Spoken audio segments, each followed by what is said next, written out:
Okay, we're going to take a little bit of time to work on this wheel. And you might be asking, are you serious? Yes, I'm for wheel. Okay, we are going to start with a new part. Create a 2D sketch. And in our schematics, we've got some diameters. So I'm going to first start with this circle right here, which I know is 0.440. Then I'm going to look at this secondary circle. It doesn't give me a unit measure, but it tells me it's 0.050. So I'm going to let Autodesk Inventor do the math of 0.440 minus 0.050. And that is going to give me my secondary circle. This third circle right here, you can see it says it's 0.350 away from this right here. So again, I'm going to let Autodesk Inventor do the math. 0.350 plus 0.440, the diameter of the other circle. And we see that that's 0.050. So right here, we let it do the math. 0.350 plus 0.440 plus 0.050. And that gives us our third circle right there. Now we're going to finish the sketch, and it's time to extrude this out. We are going to extrude it. Let's see, it should say 0.57. So we are going to extrude this out 0.57. Hit the Shift key, select your inner ring, and then select the outer ring. And click OK.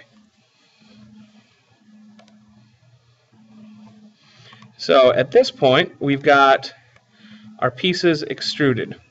But you'll notice that it's missing the actual center portion, which we don't want to have. We are going to create a 2D sketch, select the outside ring right there. And let's see, project geometry, select those two as well. That way we've got all of these pieces actually selected. Click Finish, Extrude, and we're going to select, see that center area that highlights. And this is 0.050, but right here we're going to select two-way extrusion. So right there. Now what this does is it extends both ways. So check this out. What we have here is you can see it extends outward as well as it does inward. So we're almost there. Now we need to, well, let me show you the finished piece. Now we have to actually put in a half circle. So create a 2D sketch, and we are going to put a circle right there, the coincident constraint 0.250, just like that. And I am going to trim that out like so. Click Finish Sketch.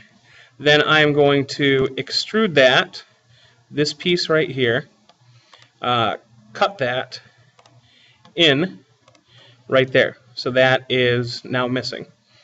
Now what I can do is actually use my circular pattern, and let's see, I will choose my rotation axis right there. So I got that blue going around. I'm going to choose my feature, which is that, and I want 5 of those. So click OK, and boom, I now have a sweet extruded rim. So what you can do, if you'd like, is actually put different colors on here like I did with the sample. It's pretty cool, especially if you are into the rims. So let's say I make that dark gray, then I can make that interior diamond plate so it's shiny. I can make the outside gold. You can do whatever you want to your rim and your different colors. Okay, so this is a fairly straightforward and simple shape to do once you figure out how to actually use some of the tools. So stop this video, rewind, and replay as many times as you need in order to get the wheel done.